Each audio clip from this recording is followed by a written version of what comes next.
Hello guys, in today's video I'm going to show you how to add a bank account to your Coinbase and to Coinbase wallet. So to have it on Coinbase, you're going to click My Assets and choose your currency. And here are three dots, which you're going to click and click Deposit. After that, you're just going to go ahead and send it to here from your bank, but it will not add your bank account like so. So what you want to do is go ahead and connect your Coinbase wallet to your Coinbase. And after that, you will see your balance here and your assets. So on your assets, you want to go ahead and click Buy Crypto.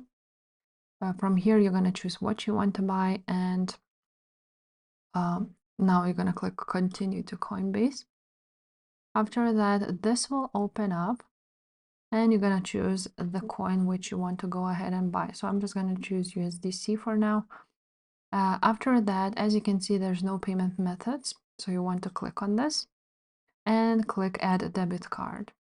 After that, this will pop up and here it is, bank account. So you're going to click on this, and just like so, you're just going to send the money from your bank account. So that's the only two ways.